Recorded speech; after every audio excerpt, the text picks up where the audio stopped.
What's up, guys? We are backstage here on Radio Row. And it's Super poppin'. Bowl 59. It's popping. We're going to do some quick hits with Gronk right now. So you're a big part of the KOD franchise, the Yes, Kick I of am. Destiny FanDuel franchise. You're not kicking this year. We got Peyton, we got Eli. So I just want to know, do you have any good stories about either of them? Well, I kind of just met them for the very first time last week, and they're amazing dudes. I loved working with them. We actually reviewed the film of me kicking the Kick of Destiny over the last 2 years, and they kind of teamed up against me. Like they're finding any little niche to make fun of me. Like my chin strap was a little crooked, and they just went in on me for a crooked chin strap. Like what? Like that doesn't make a difference, Peyton and Eli. But they're just great guys overall. They're professionals, and I'm not cheering for them though to make the field goal. I want them to both miss, so I feel good about myself that I missed over the last 2 years. You're validated how hard it is. Now, what would you tell both of them as you're going through film session? Like, this is what I learned in this experience. This is maybe going to help you. I know you don't want them to make it, but what would you coach them on? I mean, I don't want them to make it, but I still coached them and gave them the accurate, points on what to do in order to make the kick. But you really want to follow through where you want the ball to go. See, when I missed last year, I followed through to the right and I missed to the right. Well, the first year, it was just Mother Nature why I missed that field goal. There was 40 miles per hour winds. It was going right through the middle, and then the winds just took it to the left. But I followed through perfectly on that first kick, and that's why it should have went in. But like I said, the wind, it was brutal, so it didn't go in. But We all thought it went in. Exactly. It was big controversy. The angle that the TV was showing made it look like it went in, but it really didn't. And then another angle showed that it didn't. It was sad because it was one of the best kicks I've ever done in my life. When I felt it, come off the side of my foot, I was like, whoa, like that was a great feeling. I was ready for it. I prepared myself, and I thought it was going to go through. It just unfortunately didn't. But I would just tell the Mannings, hey, follow through where you want that ball to go to. Super Bowl 60, who would you want to do the Kick of Destiny kick? Oh my gosh. Wow. That's a great question. I would say though, Coach Belichick. Why? Because then I finally get to coach.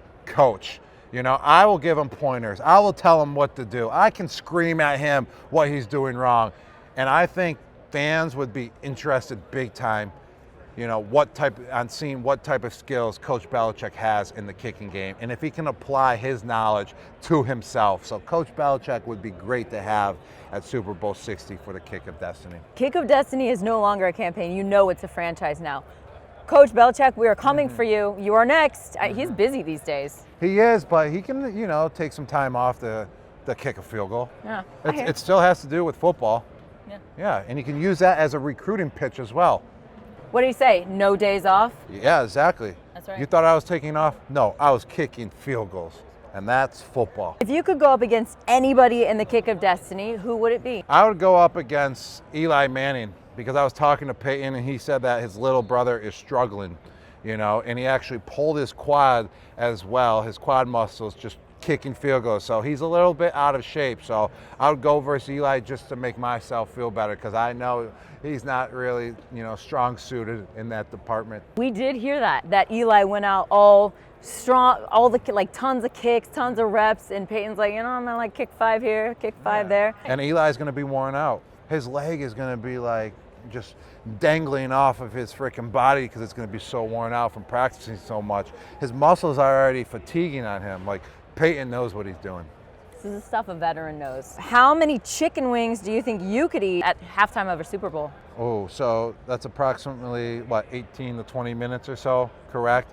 I feel like I could take down about 25 chicken wings. That's a lot. 25 chicken wings is a lot. Actually, thinking about it, if I fasted and didn't eat for 12 hours before that, maybe ran a couple miles too, I could take down 30 to 35 wings. Can't have any water either. That's fine. Well, then it can't be spicy wings. It's got to be flavor? Barbecue. Okay. Barbecue wings. Ooh. We can do that. With blue cheese on the side. We can line that up. Blue cheese from Buffalo. If you could legally tackle one person outside of football, who would it be? Ooh, who would it be? I mean, there's a lot of people on my list that I would love to tackle. All my teachers growing up, they all gave me a hard time. Actually, I gave them a hard time, but majority of them didn't think I was going to make it because I was so out of control. So I want to tackle all the teachers that didn't think I was going to make it. Line them up.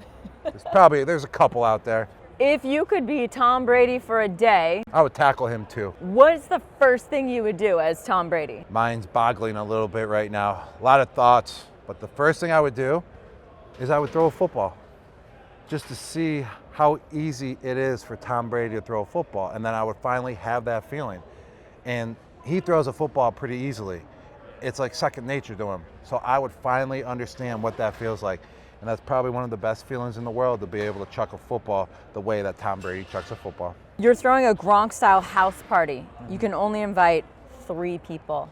All right. Who's on your guest list? Well, I'm going to invite Flo Rida. You know, he has a beautiful song out there, My House, Welcome to My House. And then it's a house party, so that fits perfectly. Number 2 is Ric Flair. Ric Flair is just an absolute champ. Every time I see him in Florida, he's just partying his face off and wooing all over the place. So I would definitely need him to keep the party going and to start it as well and to end it. Ooh, the third person, they're kind of a group, so they kind of count as one, the Jabberwockies. They're just so entertaining, they're so spontaneous, and right on the spot, they know how to get the people moving. They know how to dance, they know how to groove, and that's what you need at a party. Bonus question, what's your favorite dance move? Ooh. Like, what's the Gronk? I mean, it's the Gronk. I mean, that's what it's called. I mean, What's I'm it all look over like? the place. I mean, it depends on the day how I'm feeling. But the Gronk can be just moving full speed in place, thinking that you're actually dancing, but really you're not. You're just burning calories and just flailing all over the place. But the number one dance move I wish I could truly do, it's like I can only do it on like a really, really good day, is twerking. Yeah, sometimes I can twerk. That's the number one move too. When you can twerk at this size, ooh. Who's going to be dancing on Sunday? This guy. This guy's going to be dancing on the pregame show. And then the postgame dancers will be myself as well, because I just completed 6 months of traveling all over the world, you know, calling games in LA, then doing appearances in other cities, and working for FanDuel all across the United States, making sure we get the best odds out there and the best bets, and just representing all the customers the best way that we can possibly represent them. And I just need a break, so I'm going to be dancing after the Super Bowl as well. And then the winners of the Super Bowl, the Kansas City Chiefs. There it is. Thank you, Gronk. You're the best. Enjoy game day. You guys enjoy game day. We'll see you later. Bye-bye.